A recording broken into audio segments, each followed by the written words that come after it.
Hey, what's up everybody? Tony with La Lita Loca. Welcome to the YouTube channel.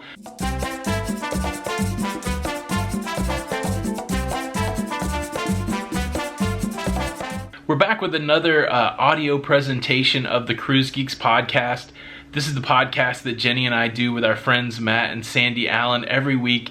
And we were all together just a couple weeks ago on a group cruise.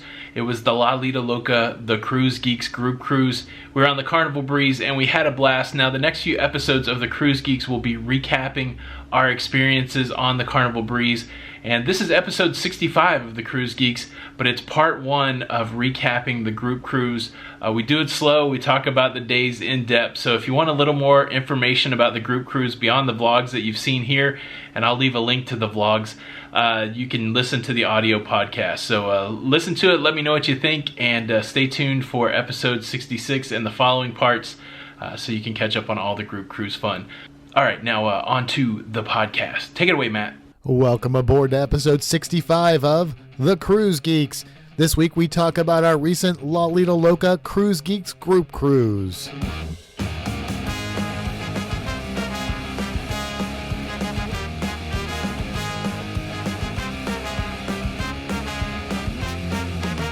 Hey everybody, how's it going? 1 week out from our cruise. We just got off the cruise 1 week ago, episode 65. What is going on?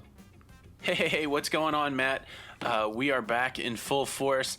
We have fought the cruise crud this past week, and it still lingers a little bit, at least for me. I don't know about everybody else, but hey, before we get too deep into it, bang up job on taking care of episode 64 for us.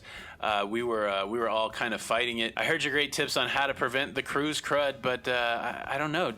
Were you successful in fighting it back? Well, I would say that I was successful in prolonging getting the cruise crud. But as many of you that know me well and maybe listen to this podcast can tell, I'm a little bit deeper voice this week, and that's because the cruise crud has come on, and I've got the sore throat and the coughs and that sort of thing. So yeah, I did not avoid the cruise crud. I blame the Sandys 100%. It's their fault. And here we are. What about that, ladies? Are you guys feeling better this week? Sandy, did you get Matt sick? I guess I did. Yeah, I am starting to feel a little better. I am not 100%. I still got some of the crud lingering, but yeah, I feel like I'm on the mend. Yeah, I didn't even hear that bus backing up for you there, Sandy, but boy, it went right over you with Matt placing the blame of that cruise crud on you. I think Jenny is the one that got me sick. I'll balance it out, but actually, so for us, we had a lot of late nights on the cruise, and then I'm going to blame it on patient zero. Toward the end of the cruise, we were in an elevator, and this guy was hacking and coughing and not covering his mouth in the elevator. Oh. And I don't know if it was a mental thing, but Jenny and I gave each other that look like, oh, we're about to get sick. And so I don't know if it was a self-fulfilling prophecy, but shortly after that, we started feeling sick. But we did run ourselves down low on the energy, and I think maybe that was it. But I thought I did pretty good about washing my hands and all the hygiene. Do you think it was patient zero that got us sick in that elevator, Jenny? I absolutely think it was patient zero. Not only did he hack without covering his mouth, but he hacked on the entire elevator. Right? Like it was like he was standing right by the doors. He was the last one on the elevator. I mean, it was like perfect. Matt, he just coughed and sprayed all over everybody on that elevator instead of turning around and coughing onto the doors. So, of course, like Tony said, mentally, I'm like, we both looked at each other like, we're about to get sick. It looked like that scene in Jurassic Park, and Matt, you might know not the alligator, but the dinosaur's name, but that one that kind of, spit on Wayne Knight and covered him up with his right. phlegm. Poor Newman from Simon. I don't think he was playing Newman in the Jurassic Park, but you know who I'm talking about. But that is what it seemed like. The guy's, like some flaps came out the side of his head, and then he just sprayed the elevator. It was crazy. But you know what? It's that cruise life. We haven't gotten sick a lot. I mean, we get tinges of the cruise crud, but this week it was pretty rough. Like it was a lot of medicine and sleeping and trying to get back to work. Yeah, but and I'm still a little tired. Yeah. I think it just runs you down. Not that on the cruise, that we were up to 2:30 most nights and, up by 7. Not that would hurt at all. I didn't get up that early. And I don't think I had a cruise nap. That Yeah. I did. I know I got a little nap time in. I know I did not. But what a great cruise. And I know we're going to talk about the cruise this week, but we do want to sneak in some cruise news. I've got a few stories to share with everybody. Are you ready for some cruise news? Absolutely. I'm ready. All right, Yeah. well, that's what we need. We need an anticipatory vibe for the. Look, here comes the cruise news. Here's my favorite story this week. Is it okay to call? Do I have to be objective? Is this objective reporting? No, it's not. No. This is my favorite story of the week. Royal Caribbean announces its 5th Oasis class ship. That's right, the best cruise ships around. They're getting one more. Royal Caribbean has announced that the steel cutting has begun on its 5th Oasis class cruise ship. The yet unnamed ship, I think we're going to call it the Tony of the Seas. The yet unnamed ship will be the world's largest cruise ship when it comes into service in 2021, and it's being built in France. I'm going to give it a shot. It's Chantiers de l'Atlantique. It's the Atlantic, except in French. Chantiers de l'Atlantique. I can't say it, but it's actually being built in Saint Nazaire, France. The reason I wanted to bring that up is this is actually the shipyard that's previously built 2 other Oasis class ships. So this will be the 3rd Oasis class ship. And, you thought that was the cool part of the announcement. That's not all the announcement. They're actually building a 6th Oasis class ship that's going to debut in 2023. Now, let me take a rabbit trail a little bit on the Oasis class ships. A lot of people push back. Doesn't it feel like you're cruising in a mall? I'm going to accept it. Yes, it does a little bit feel like you're cruising in a mall. To me, it actually feels like you're cruising at Fremont Station in Las Vegas. It is just a nice, wide open.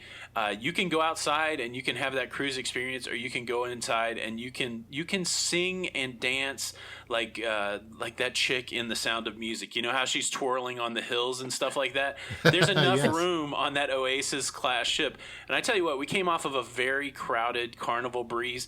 There was no Sound of Music dancing room on that ship at all. You could barely walk without running into another human being. And as much as I like touching people, especially my wife, it's not my favorite thing to do on a cruise ship. And so I really like the Oasis class ships for that. And now we're going to have another option. I'm going to say it here publicly. Jenny, can we please go on the inaugural cruising of whatever the ship is going to be called in 2021? I don't think that's a bad idea because it's our 50th year birthday. Oh, that's right. So that might be a specialty for you. Wow, you guys are going to be 50? Yeah, we're going to be 50. Half a Man. century. We're getting old. That's crazy. Yeah. Man, I don't know. No, I don't. We're pretty far off from 50. I think. No, sir. What do you think? Are you guys going to get on an Oasis class ship sooner rather than later? There's no pressure, but are you going to do it or what? I do. Well, first of all, let me say that's big news. But also, yes, I definitely want to get on an Oasis class ship, especially after the experience we had recently on the Breeze where it was super crowded. Like, I've never seen a cruise ship so crowded. I want to experience that many people in a space that can handle it. that many Absolutely. people.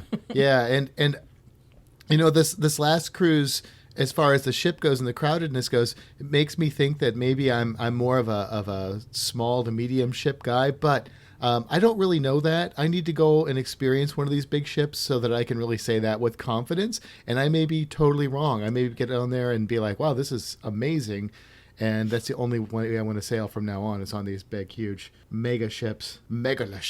I kind of pride myself as being a crowd master. We've talked about it before. We've made videos about it. I had a lot of trouble managing the crowd on the Breeze. I think what happened to us is it was South Carolina's spring break and part of North Carolina's spring break, and it brought a lot of people. Traditionally you'll see 2 people in a cabin, maybe 3 people in a cabin. There's usually 2 numbers when you look at a ship's capacity, and it's the 2-person double berth number, and then it's the bango absolutely maximum. We stuck 4 people in a cabin capacity. You very rarely get to that 4 people in a cabin capacity. I think we had a lot of that on the Breeze. I think their number was really elevated. And, man, come off the elevator on the 11th floor at, 1 o'clock in the morning, and in the breezeway would be, 20 teenagers laying on the floor hanging out. And nothing wrong with that. They were respectful, but I'm just saying I'd never seen that before, where you come back to your room that late and there's still a gaggle of people just hanging out. So there was a lot of people on that cruise ship. Well, and I think another problem is that teenagers don't know elevator etiquette, and that was super frustrating. I didn't even hear Jenny get her soapbox out. Wow, she got on that thing quick. No, because that's what I noticed on the Breeze, is that there were a lot of teenagers. Yeah, but there's adults that don't really know how to work the elevator. I mean, again, we had, Stegosaurus in there. I know that's not the right dinosaur, but, this was an older man spraying his love all over the elevator, so it was kind of crazy. Yeah, I don't know. I mean, I would say as somebody that works with kids, I would kind of say that one kid equals two adults in some situations, but adults can certainly bring their own problems as well. Absolutely. Well, I think show over. I'm ready to go book the Oasis, but we got more to talk about. One big news story happened while we were on the road this week, and I'm not going to go too deeply into that, but a federal judge actually threatened to ban Carnival Cruise Line from using U.S. ports. And it's a really deep story that we can go into another time, but the gist of it is, after an 8-year investigation, Carnival Cruise Line was found to not have the best environmental practices. There were some very significant environmental practices that they violated, and they were put on probation. And 2 years after they were put on the probation, they were found that they still had some challenges, and it ticked this judge off, and she threatened to actually ban Carnival Cruise Lines from U.S. ports. There's going to be a hearing in June. We'll cover more of that as we get closer. But I wanted to give you something on the flip side. This is a great story. The Mediterranean will get its first LNG cruise ship. Now, liquid natural gas or LNG is considered to be the world's cleanest burning fossil fuel. And German-based Ada Cruises' newest ship, the Ada Nova, will be the first ship that's based in the Mediterranean to use LNG as its fuel source. Now, what's significant here, Ada Cruises is owned by Carnival Corporation. Carnival Corporation is leading the industry in the adoption of LNG, with 10 ships coming out between 20 and 2025 that will use the more environmentally friendly fuel source. Now, we've talked about LNG. Port Canaveral is getting retrofitted so that it can handle LNG cruise ships. And it is believed by the industry and by experts that LNG is the next way to improve the cruise line's environmental profile by using this more cleanly burning fossil fuel. So this is a great story. I like to see the fact that not only is it happening here in the U.S., but we're going to see some LNG ships over in Europe in the Mediterranean. And I just call it out because it's really easy to kick the person when they're down. Carnival has to deal with what's going on with these probation violations. But on the flip side, they're also trying to make strides to bring this new clean fuel technology to the industry. So wanted to share that story, and I know that's the kind of story that you like too, Matt. So we got these LNG ships starting to hit the seas. Yeah, I definitely have been following this story with Carnival, and it's hit me kind of hard because Carnival has been doing a lot of things right. And so when I heard this, I'm a little upset about that. I'm holding off judgment though until everything goes through, and I hope and I feel confident that Carnival's going to do the right thing and change their ways. I know that a lot of the stuff is it could be a small group of people within the Carnival Corporation. I don't know. I don't want to make any speculations, but I am always glad and happy to hear when cruise lines are making strides to improve the way that they impact the environment. Yeah, absolutely. It's funny that the story with the judge is it's one of those deals where it reminds me of when I was a kid. My mom would tell me to do something and I would only half do it, and then I would have that 2-hour wait when she dropped the wait till your dad gets home. And that almost feels like what this June court date is. It's like, all right, well, we you got the minor warning, you didn't really heed it, now comes the heavy stick. So I believe that's a pretty serious threat. It not only threatens Carnival's economy, Carnival Corporation, it affects all of Carnival cruise lines, cruise ships, and they own many corporate cruise lines. So not only does it threaten them, but it also threatens a lot of local economies that port cities that rely on the cruise ships coming in, and tourism down in the islands and those kind of things. So it's a pretty serious threat, and I think Carnival will do the right thing to keep the doors open. Hopefully it's also from we want to be environmentally environmentally conscious, and all the statements coming out from Carnival, they do put an emphasis on trying to do better to take care of the environment. But sometimes in a machine that big, it's hard to get everything moving in the right direction, and hopefully some of these challenges that they're facing, not only legally but just in general, hopefully that will put them on the right path. Well, and despite of what the reality is, the good thing is that this case has brought a lot of this to light in the public eye, social media, that sort of thing, and it's putting a lot of pressure not only on Carnival but on all of the cruise lines to make sure that they're on the up and up, and that they're gonna, when they look at those, making those decisions where they're measuring profit versus being environmentally conservative, they're going to lean more towards the environmental stuff, because the social impact on their business could be more extreme. I think that it's going to be a good thing in the long run, that for all the cruise lines, making sure that they've got all their I's dotted and T's crossed. Absolutely. Well, the final story is also a Carnival story. The transformation of Carnival, one of Carnival's more notorious ships, the Carnival Triumph, also known as the poop ship. The transformation from the Triumph into the Carnival Sunrise is complete, and now the Sunrise will be making its inaugural U.S. voyage from the port of Norfolk in Virginia. Now they did the dry dock over in Europe, and it's making its way across the Atlantic to Virginia. But this is pretty significant. It's Norfolk doesn't have a lot of cruises out of it, and so now for the rest of 2019, you're going to be able to cruise on the Carnival Sunrise. Carnival spent $200 million on this transformation, which included cutting the ship in half and lengthening it, adding a section, which is kind of cool. And they also added some of Carnival's favorite amenities: Guy's Pig and Anchor Smokehouse, Cucina del Capitano, which I can attest is a great restaurant, and the Red Frog Pub.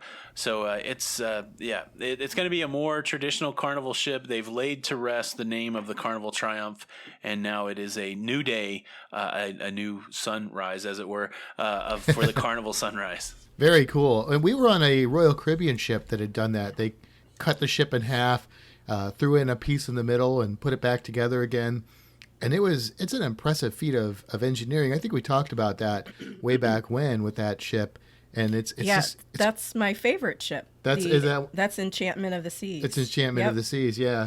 And it's amazing, because we were on that ship after that, and you'd think there'd be like a big weld spot or something on it, but you couldn't even tell. But it looks cool. Seamless. Yeah. Okay, so here's a rabbit trail, but it fits in the geekdom world. The Washington Monument in Washington D.C. You're familiar with the obelisk? Yes. So when that was built as a monument, obviously, to our first president, George Washington, but construction was ceased in the middle of the Civil War, and construction on that monument went dormant for several years. So you talked about looking for the weld spot. What is interesting is you can take a look at the Washington Monument, and you can see the color of the brick change that reflects that time where they stopped constructing during the Civil War. I don't know how many years after that. The war lasted several years, I think like 8 years or something like that, where there was no construction on it. And then when they finally started doing it again, the brick was a different color. So you can actually take a close look at the Washington Monument and see that change, which I guess you couldn't do that on the Enchantment of the Seas, but if you wanted to take a look, you could do that with the Washington Monument, which is kind of interesting, or it's always been interesting to me. That's pretty cool. Yeah, I did not know that. I didn't even look at that and think brick. Like, I've never seen it up close, but when I see pictures of it, like, I don't know what I would have expected it to have been made of having been built in that century, but that's cool. Cool fact. Well, that is the cruise news for this week. Some good stories, and again, the most important story is new Oasis class ship coming in 2021. So. That's the big news. That is the big Tony. News. For me, yes. All right, well, let's get on to our main topic, which, of course, we were on this amazing group cruise, and we want to break it down. We're gonna go over the first half of it in this episode and kind of like break down the getting on the ship and the first sea day, and bring you the rest next week. But let's get started. Should we start with embarkation day itself? Yeah, I think the place that I want to start, and again, this is the second time that all four of us have got together with people that we only know virtually. I'm hesitant to call them fans or subscribers. I think we've rightfully called these people family. It's the Loca fam, and it feels like that. That's the one thing I want to say before I say anything else. We met new people this week, 25 new people that we'd never seen before. And we came away at the end of the week feeling like we'd run into family members that we haven't seen in a while. So I think the one thing that I take away from this is the same thing that I took away from the cruise, our first group cruise on the Carnival Elation, is that it's really interesting how people can rally together around a common thing where you really have found your tribe. It's a tribe of cruisers, and it's really neat to it was just really neat to be in that environment. It was fun to get to spend a week with people we didn't know that by the end of the week we knew really well. So that was the best thing for me, beyond the ship and the excursions, anything like that. It was meeting new people. And look, I'm not a meet new people kind of guy. I mean, we've talked about that before. I'm a meet few people, keep to myself kind of person. But I tell you what, I feel like I got to connect with every one of those people that I didn't know, and now I have a new set of friends. So it's pretty exciting. All right. With that said, the show's over. Thank you very much. I would totally agree with everything you just said, and family is the right word for them. I was thinking friends, but really they are friends, but they're also family. I mean, you talk to some of these people virtually, so you kind of get a feel for who they are. But the thing that impresses me over and over again when I meet these people that I have these relationships on through the internet in this cruising community is how authentic they are. Like when I meet them, they're exactly how I'd expect them to be. And, it's not, I'm kind of the same way. Like I like to meet new people, but I'm usually pretty shy when I meet new people. But when I meet these people, it's different. I can go up and give Mark Robertson a big hug, and it feels like a long lost brother or something, that I haven't seen in a few years. Let me just say for him, War Eagle. Hey, dog. The whole thing was just so awesome, and I call out Mark, but really, I mean, everybody that we met on this cruise was great, and it was. I mean, I think we could have just all been in a big room for a week, and we would have had almost as much fun as what we had on an amazing cruise ship on different ports and stuff. I agree, and we had that a little bit. Our first day there, before we even got on the cruise ship, we were able to have a little get together the night before, and it was really just a special time. The other cool thing is, with a lot of people living in Florida, not only the people that were going on the cruise, but people who live close got to come by. A longtime friend and Loca fam member Liz came by with her kids Tegan and Danny. It was so exciting to meet them in person after talking to them virtually. And of course, Liz was even a guest on the Cruise Geeks podcast. And it was such a good time and such a good night to meet folks. Yeah, it was cool because Jason and Krista from the Degenerate Cruisers got to come and hang out as well. And then a set of us, including Matt the Hustler, Alan there, we went to a local pool hall and we hung out, and it was really great. It was really a nice setup for cruise day. And then again, the community that's sprung up around what we've been doing is pretty amazing, because we were able to meet Al and Jeannie Brock, who were on the Breeze the week before us. The next morning at breakfast, they're people that we've known through the La Lita Loca cruising community, and then they've since become YouTube creators making great content on their YouTube channel, Cruising Through Life with Al and Jeannie. And we were able to sit down, I don't know how many people were at that breakfast, 15, 20 people at the breakfast, and share a meal and meet the Brocks. And so even just the beginning of the cruise was so family feeling, and it kind of reduced some of that stress on cruise day, that breakfast. But cruise day was pretty awesome. We had faster the fun. There's always that debate: is it worth it? Is it not worth it? Here's my takeaway after using it a few times. If you want to go to the cruise port as early as possible, 10 o'clock, 11 o'clock, and you don't want to wait till 1 o'clock or 2 o'clock, and you want to walk right on the cruise ship and drop everything that you're carrying in your room, at least on Carnival, you got to buy Faster to the Fun. And if that's what you want to do, if you want that 10 o'clock to 2 o'clock, if you want those 4 hours to where you can explore the ship unencumbered without your bags and stuff, Faster to the Fun is no better way to do it. We took a lift from the hotel to the cruise port. We dropped off one bag with the porter, and we were at our cruise cabin all the way from that lift to the cruise cabin in under 15 minutes. It was ridiculous. Dropped off all of our bags, even unpacked, and was out and about, before the day even really started. So Faster to Fun, worth it to me. But now, if you want to just go at 2 o'clock and not carry your bags, you can do that too. But if you want that extra 4 hours and you feel like there's value to that, I would get Faster to the Fun. I know you guys have Faster to the Fun, right? Yeah, once we started getting Faster to the Fun, which was a few cruises back, we pretty much always get it now. And at first I was skeptical because I was like, there's those first few hours, but even beyond that, and I would say it is worth it for those first few hours, because just being able to go to your room right away and put your bags down. And look, you can say, I know some people, they're like, I don't need Faster to the Fun because I just wait till the afternoon and I just walk right on. That's fine if you could do that, but for me and Sandy, I think I can speak for her when I say we want to get on that ship as soon as we can. We're like kids on Christmas morning. And then it doesn't stop there, because you have problems. You need to go to guest services. You're going to be able to go right up front. If you have any tender ports, Faster to the Fun has just paid for itself right there, because you get tender priority.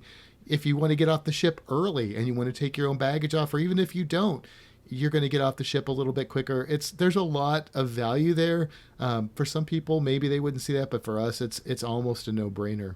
Yeah, we left the ship at 6:30 a.m. on the last day. We were in our car by like 7:05 or something like that, or maybe it was 7 to 8. We made it to the place. We got off really early, I guess is what I'm trying to say. Thanks to Faster to the Fun, we were able to just kind of get right off. But I agree, and we used the priority guest services, so it more than paid for itself.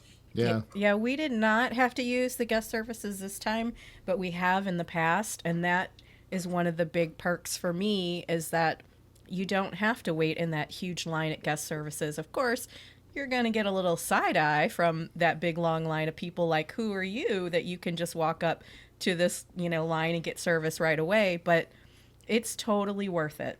Yeah, the pro tip there is you just wear your sunglasses to that guest services line. I mean, if you're gonna live like a rock star, you better look like a rock star. That's my approach. That's right. That's right. All right, so we can talk about this now. Jenny and I had a spa interior, and you guys had the spa pass, so it was our first chance to use the Cloud9 spa services. I know that you guys have used it on a previous cruise. I tell you what, I don't think that we got our money's worth, but I know that you guys got to use the spa a little more. But I thought the amenities were really cool. We just ran out of spa time, really. But they had the cool steam rooms, and the one time that we went, the Velociraptor pool. What is that thing called? Don't ask me to say it, because I'll mess it up. Okay, let me just say it. It's the thalassotherapy pool. Thank you, Sandy. That's what I said. Thank you. Taking one for the team. The Velociraptor pool did not work when we were there. I kept waiting for it to sneak up on me and give me bubbles, but it didn't happen. But what did you guys think about the spa experience overall? Well, first of all, let me just say, I have heard through several vlogs now, every male that's tried to pronounce that has failed miserably. But the females seem to be able to have that spot on. We did enjoy the spa. I think that we didn't use it as much as we did on the other cruise that we were on, which was a Norwegian ship. But we were by ourselves on that ship, so we were in the spa like every day. In this case, we did use it, I think, 4 or 5 times. I feel like we got our money's worth. The 3 of us did use it enough, but we probably just barely got our money's worth. Whereas the other time we did it, like, I felt like we were coming out way ahead. Yeah. And my advice to people out there, or my opinion at least, is that it may depend on who you're cruising with. So I think if we were to cruise again on a group cruise, I'm not sure that we would get the spa package, because you just don't have time. Like, you just run out of time. But if it was just the 2 of us, then I would probably go for it again. I agree with that, Matt. I think because it was the group and I didn't want to miss any time with everybody, we didn't really get good usage of the spa. So I agree. And I think price wise, when I started, looking at what cabin we were going to get for this cruise, I kind of priced it out, and it was actually cheaper for us to get an extended aft balcony for the three of us than for a spa interior room. Wow. And even adding the spa day passes for the three of us, I still came out ahead.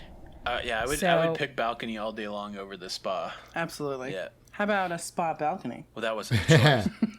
What did you guys think? What did you guys think of the aft balcony? I know you have a video out there on the Cruise Geeks YouTube channel. Make sure you go check that out. It's a pretty cool room tour. What were your feelings after living in it for a week? So again, we had mixed feelings, and I know a lot of people love the aft balcony. It was a balcony, and I will say that I will always take a balcony over any other type of stateroom. But being that it was in the aft of the ship, and in this case, maybe it was made worse by the fact that we were trying to get to that spa, which was in the bow of the ship. That is a long walk on the Carnival Breeze. It is a very long walk. And it often felt like we had a long hike, like I was making that long trek to get back to the room. A couple times midship, I foolishly went the wrong way, all the way up to the bow, and then had to go all the way back. So I did like 1.5 times. I mean, I got my steps in, but now the room itself was great. It was extended, so with having both Sandys in there plus myself, it was a little bit of extra room that I think made a big difference. It never felt crowded. It never felt cramped. The balcony itself is nice in that you can get a full lounger out there, which is really cool. The only problem is the particular one that we stayed in, and this is the case on most of the aft balconies on the Breeze, and I think on a lot of ships, is that there is no shade. So it was so hot out there during the day, I couldn't walk out there with my bare feet because my feet would have got burnt. But also just the sun beating down. Like we're not really people that sit out and bask in the sun. We like to sit under the shade and spend most of our time there. So it was just too sunny. And so I think I only went on the balcony maybe 3 times in the entire cruise. And most of those times were just to put like swimming trunks out to dry really quickly. So it really wasn't worth it for us to get the balcony. The other thing is the railing was kind of angled and it was very sort of smoky colored. So you couldn't, when you were sitting down, you couldn't actually see the water at all. So for us, it probably didn't really work out that well. No, I don't think that I would get an aft balcony again, honestly. I wanted to love it. I really wanted to love it because I thought, everybody raves about the aft balcony. And don't get me wrong, the view from the aft balcony is gorgeous. If you're standing up at the railing just looking off the back of the ship, it's gorgeous. It's peaceful, amazing. But you sit down, you can't see anything. That angled glass really kind of takes away from some of the view, and not having the shade. Yeah, it was not. I wouldn't do it again. That's for sure. Now maybe it would have been different again if we hadn't been on a group cruise. We would have spent more time in the cabin, and we wouldn't have been trying to get to all these places as quickly. But and maybe if we had one with the shade, we would have felt differently about it as well. But yeah, I don't know. And the view was spectacular. I mean, sitting there or standing there and watching the trail of the ship go by was nice.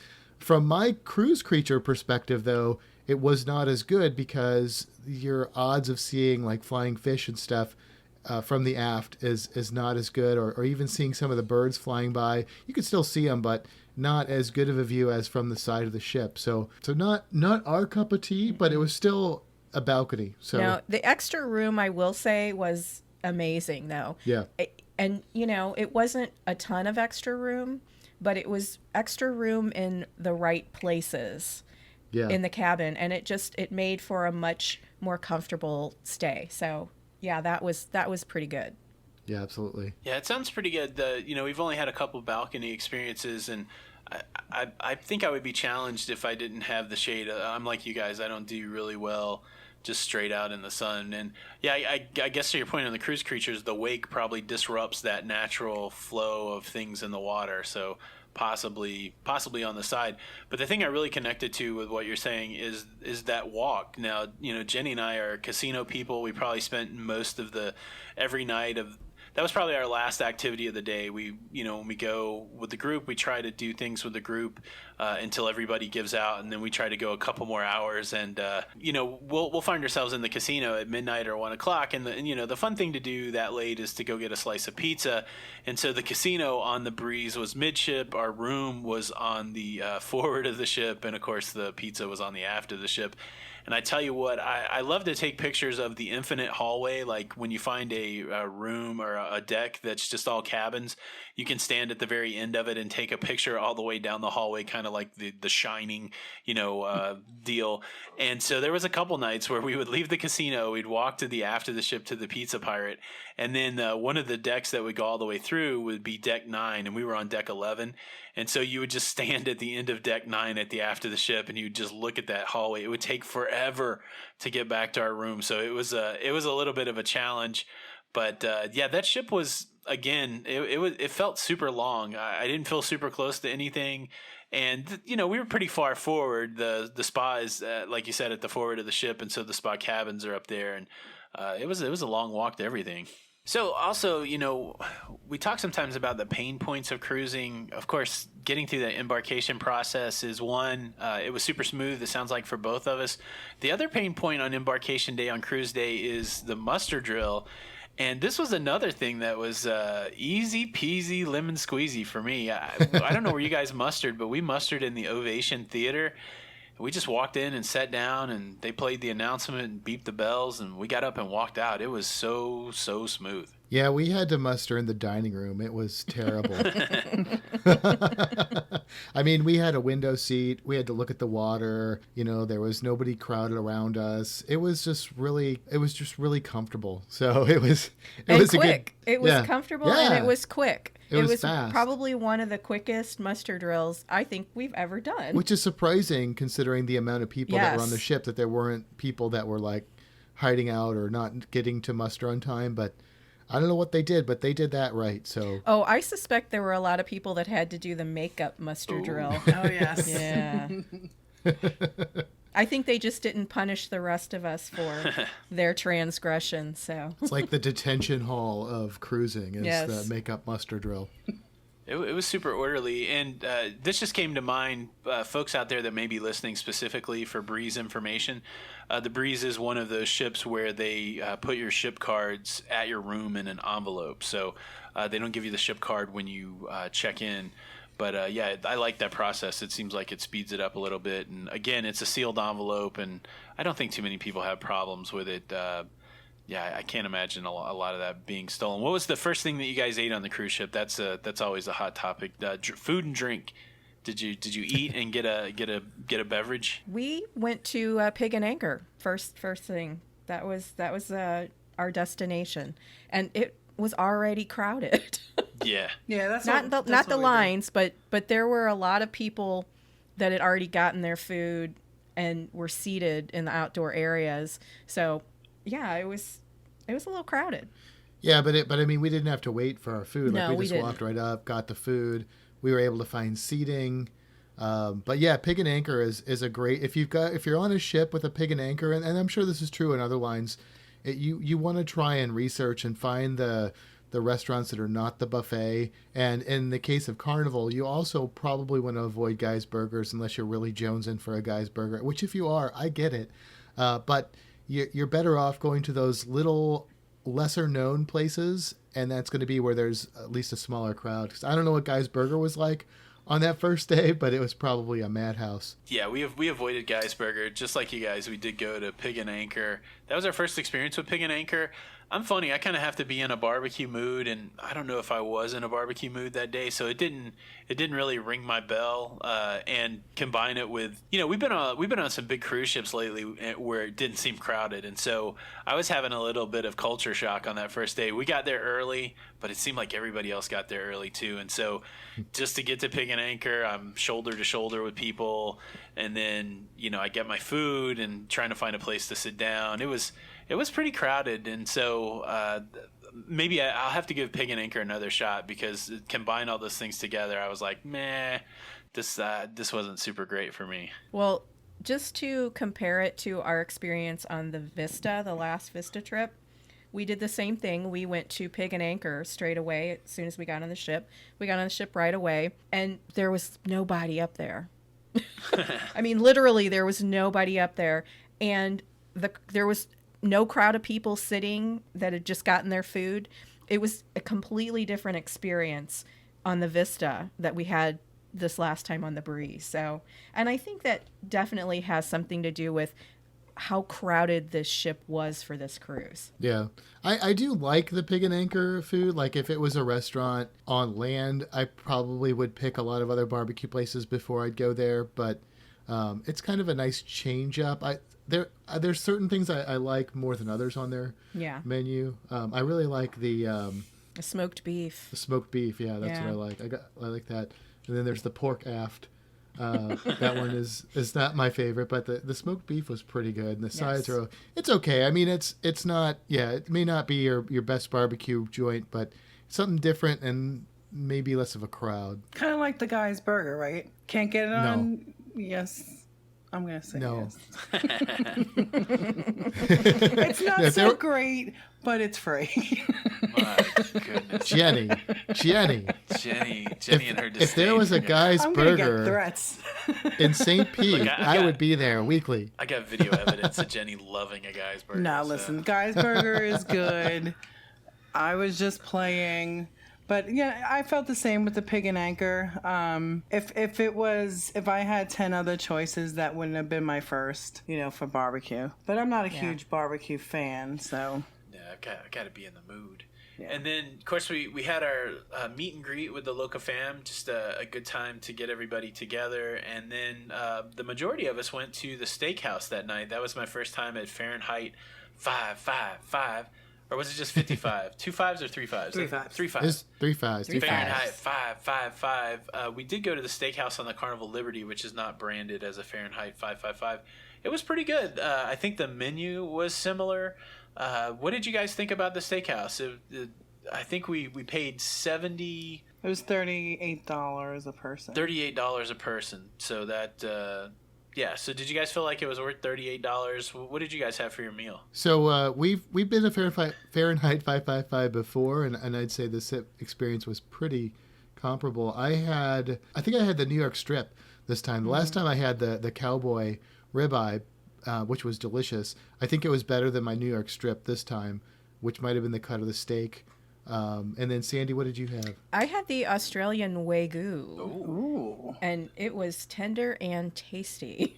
I think it's a good value for $38. The big draw and the appeal of the steakhouse is the ambiance, and there was 25 of us. We were set at about 4 different tables, and so it wasn't potentially the group feel that I'd maybe hoped for, but with a group that big, what can you do? But yeah, it was the food quality. The food was great. I feel like we got value for the $38. We did the dessert for 4, the table art, which is a tableside presentation of dessert. It was really nice. But sometimes, not to spoil maybe the next episode, but we did do the Italian place later in the week, which was considerably less expensive, and I might have done that one 2 or 3 times compared to the steakhouse. The steakhouse was great though, and it is good on embarkation day because you get free wine, that kind of thing. But it was pretty good. I thought the value was there for $38 per person. Yeah, I would agree with that. I think that we got our money's worth, and it is an upcharge, and but you get what you pay for. And I wouldn't want to do that one every night because that'd be pretty expensive, and it's so much food. It's crazy amount of food. But yeah, I don't want to spoil the Italian one either, and me not being a pasta guy, it surprised me that for $15, man, that was my best meal on the whole cruise. So next time we go to a place with Cucina del Capitano, we'll be going there more often for sure. Yes. Finally, Sandy, you did it. Exactly. I've been trying to get him to go to Cucina del Capitano for a while now, and not being a pasta guy, he has always been hesitant, but I've never said no. We made a deal. We're gonna, not to spoil the next episode or anything, but I did make a deal with him that he wouldn't have to wear pants, long pants, if he went to Cucina del Capitano. That did help. And that did help. Yeah, I'm just glad the deal included shorts, because that would have been awkward in Cucina. But you make a good point. Look, I feel like we've just scratched the surface of our cruise, and we're about at that point in the podcast where we start talking about the cruise creature. So let's just call it a big teaser for next week. We'll continue on with our cruise, and there's a lot more to come. We had a lot of great days, and so you might get to hear about our cruise for a couple episodes. But yeah, let's transition over into the cruise creature. I know you talked cruise creatures a little bit last week, Matt. What cruise creature have you identified for this week's conversation? Well, this will be kind of a teaser too, because next week we'll do the Sea Day and First Port Day, which was Dominican Republic, and we went to Monkey Jungle. And the cruise creature, appropriately enough, is the squirrel monkey. The squirrel monkey. Yes. So those are the monkeys that we saw in the Dominican Republic, it was so fun. And they're cute and adorable.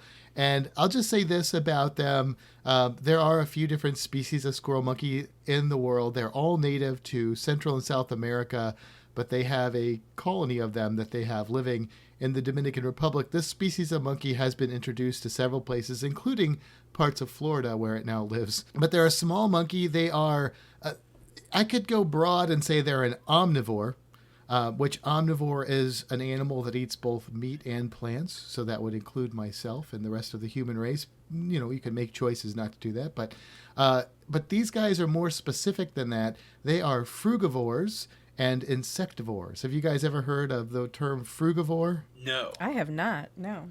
So a frugivore eats these things called frugs, which are completely made up right now. No, that's a fruit-eating animal. So they specialize in eating fruit, and they specialize in eating insects. And so not only do they get their needs from food from that, but they also get most of their needs for water from that as well. So when they're eating insects, when they're eating fruits, they don't typically need to drink any water. Now, they will occasionally drink out of little puddles that are in the trees, but these guys are arboreal. I'm going to throw a lot of these big words out there today.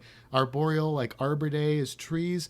Arboreal animals are animals that live in the treetop. So they don't come down to the bottom of the trees very often, which is pretty important because when you're a tiny monkey, you have a lot of predators, and those predators are going to be more active near the bottom of the forest floor. So they want to avoid that. Kind of like I talked about the sloth, only comes down once every week or two to poop, and then they go back up. These guys don't do that. They just poop from the trees. No big deal. In fact, they have some kind of gross bathroom habits. They will, and I'm glad I'm saying this after we did our experience, they will pee on their feet to cool themselves off. It's also sorry. It's also a territorial type of thing. But yeah, they stay up in the trees where they're going to eat small berries, and I mean they will eat bigger fruits if they can get a hold of them, insects, things like that. Now, one of the interesting things I found about squirrel monkeys is that unlike most species of monkeys, they have a long tail, but it's not prehensile. So there's another big term. A prehensile tail is a tail that can be used sort of as like an arm to hold on to things. So other animals have prehensile tails, like possums. Most monkeys have that. Chameleons have prehensile tails. Even some animals like the giraffe has what's called a prehensile tongue. An elephant has a prehensile snout or trunk. So it's a common term for something that isn't normally used to grab onto things, but in this case it is. And so they don't have that prehensile tail. Their tail is used for balance. Mm-hmm. So it maintains balance. And these guys are really good at that balance. I mean, they don't weigh very much. They jump around in the trees. They are amazingly agile creatures that can just run around and run on a small rope across a chasm and that sort of thing. They jump long distances and land with the amount of grace that I can't even imagine having. So they're pretty cool creatures. And the squirrel monkey. So there's your cruise creature. If you go to a lot of the places that have monkeys, not just in the Dominican Republic, but also Roatan and a lot of other places, one of the common monkeys you will see there are squirrel monkeys. And that has a lot to do with their size and their temperament, because they are friendly little primates. Yeah, it's super interesting there. You know what, Matt, I tell you, I always take away at least one nugget. The nugget I'm holding on to from this cruise creature, I just did not consider that there were animals. We all require water.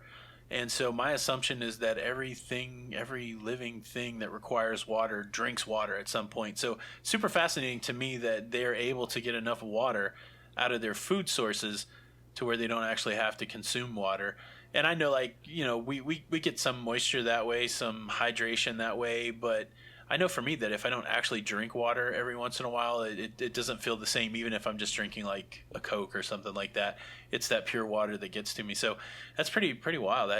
I'm sure there's other creatures like that now that you've mentioned it, but that's pretty amazing. Yeah, a lot of animals that are not mammals will do that. A lot of reptiles get their water primarily from their food source, especially ones that live in deserts and places where there's not a lot of access to water. What surprised me is that it is a mammal, a primate, and that it lives in basically a rainforest, and it's still not normally utilizing those sources of water. They can do that, but they don't really need to, and it sounds like in most situations. So yeah, kind of interesting. I think one of the advantages they have over us is that they don't really sweat like we do. So, even a lot of aquatic reptiles, like say my favorite, the alligator, can go a lot longer without water than we can because they're not losing that water. They're very good at water conservation in that sense. So, they just don't.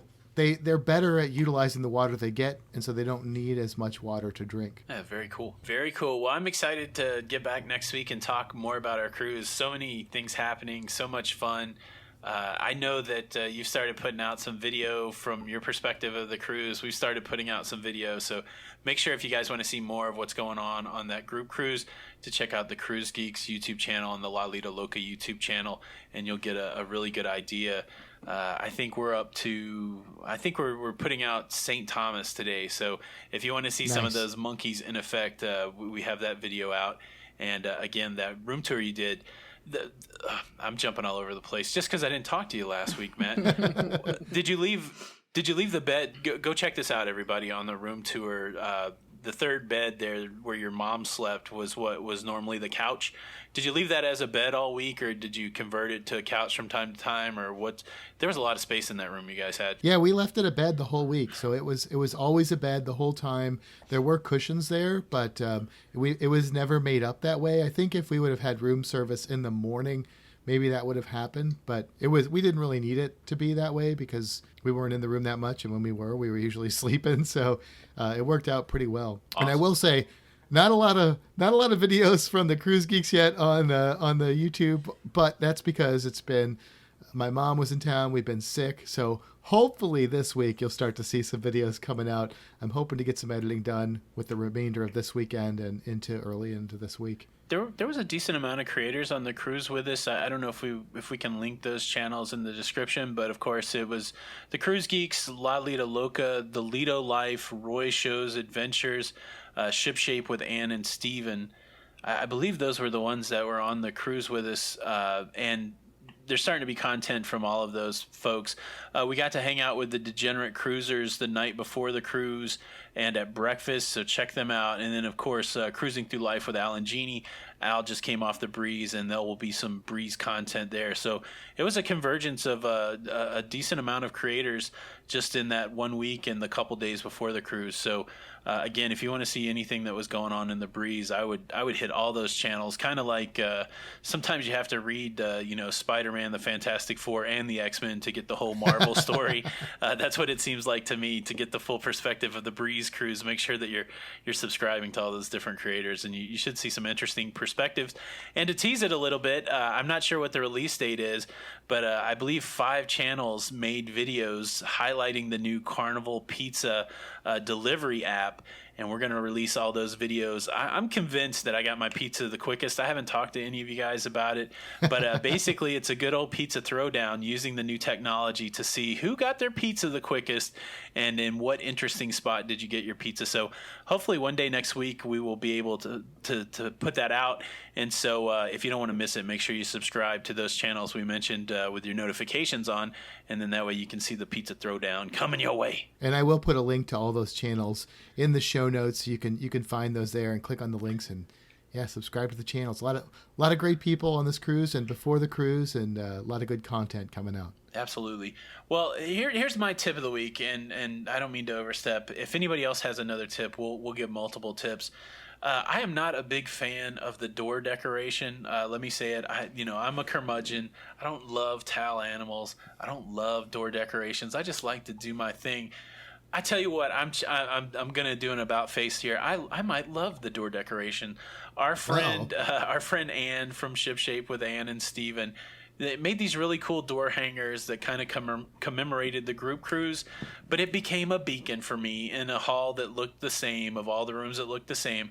All I had to do was walk in the general direction and look for the cool door thingy that had my name on it, and then I knew that's where I was supposed to be. So a little tip for you, you don't have to go hog wild to decorate your door, but if you do something just a little unique that makes it different than the other doors in the hallway that late 2 o'clock in the morning, it might be the difference between finding your room and wandering aimlessly until somebody that knows you comes and gets you. So I'm starting to be a fan of the door decoration for room identification purposes. Also, one of the things that, you spoke of decorating your door on the cheap, and it doesn't cost much.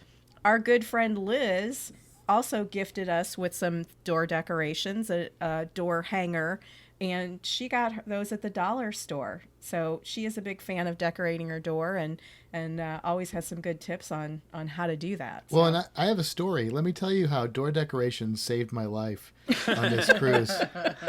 Or maybe I'm exaggerating a bit, but there was a time when I was by myself and I got onto our floor and I mistakenly went the wrong way. So you'd think, being in the aft of the ship, it was pretty easy to find your room. Well, the problem is, because of where we were, it was so easy for me to recognize the room based on spatial proximity. I did not do a great job of looking at the room numbers, which is something I would normally do. So I got down to the floor and I went the wrong direction, and I went all the way up to the bow thinking that I was going to the aft. I think I was coming maybe from the spa at this time, so I was kind of wet and dripping, and I went as far as to put my key in the opposite door in the bow of the ship, and it got the little red light, and I almost started to knock on the door when I realized there were no door decorations. And then suddenly it occurred to me cabin. that I was on the wrong side of the ship, so I had to walk all the way back to the back and finally found our room. So yeah, the door decoration saved my life, because who knows who was on the other side of that door. It could have been some big scary person dragged me in and beat me up for disturbing them, trying to butt in on their room. Yeah, so that really helped out. Now, one thing that was confusing, and here I'll give a little extra tip of the week. If let's say that you are maybe you love children, but maybe you don't want to cruise with them. When you book a cruise, maybe look at those spring break dates to try and avoid it. And honestly, we didn't have that many problem with kids or anything like that. It was just crowded. But here is one thing where door decorations almost cost me my life. I might also be exaggerating here, but basically there were some seniors on this cruise, and there was a poster with like 4 or 5 different pictures of these seniors on there. The problem is, this poster was apparently printed in mass. And so what I didn't realize until about halfway through the cruise is that there were about 12 doors that the stupid poster was on. And so I was using it as a marker to know where I was, but I was using different ones thinking it was the same marker. And that caused a lot of confusion for me. So eventually I figured it out. But yeah, so that was another, maybe the opposite experience with the door decorations. And let me just add that on land, Matt is usually a little directionally challenged. So I can be. I mean, it depends on the situation, but the bus has come full circle. Yes, exactly. Yes, it has. Well, awesome. Well, that is the Cruise Geeks episode 65. Just a little taste of what our cruise was like, our group cruise on the Carnival Breeze. It was a blast. Again, make sure you follow us at everywhere you can follow us on social media, on the YouTube channels, Cruise Geeks YouTube channel, La Lita Loca YouTube channel. If you've enjoyed any of this conversation about family, come over to Facebook to the La Lita Loca cruising community and be a part of the Loca fam. You'll get to know these people that you see in the videos and that we talk about here. And it's that cruise life. Do what you can to jump into it. If you are somebody who's an avid cruiser and you don't have a clan, you don't have a tribe, we are all there for you. Again, we've got some Cruise Geeks merch. You can rep the Cruise Geeks at our Teespring store. There'll be a link in the show notes for that. And it was just great. I'm ready to go cruising again. How about you guys? I'm ready. Oh, yeah. Oh, yeah, me too. Oh, Sandy's ready to go, even with the cruise crush. Well, all right, everybody. This is Tony. And I'm Jenny. And I'm Sandy. And I'm Matt, and we are the Cruise Geeks. And until next week, I say keep it geeky, my friends. And have a fantastic week.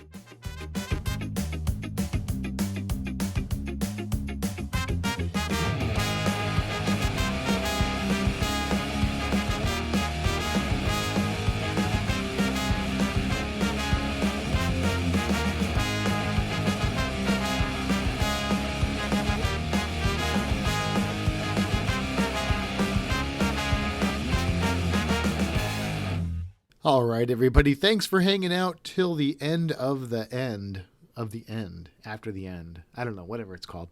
Anyway, today I just wanted to go back to the dinosaur. I did not know the name of it, the one from Jurassic Park, but I looked it up because I've got this thing called Google, and it is called Dilophosaurus. Now, I should say that the movie used some creative license with the whole venom spitting thing. There is, to my knowledge, currently no confirmed species of dinosaur that spit any kind of poison or venom or anything like that. Now, that doesn't mean that they didn't exist. That's a hard thing to really see in the fossil record. There certainly are some snakes that can spit venom. Cobras, specifically, there are a few species of cobras that spit venom with an amazing amount of accuracy. So, is it possible? Absolutely. But the one in Jurassic Park was just for fun.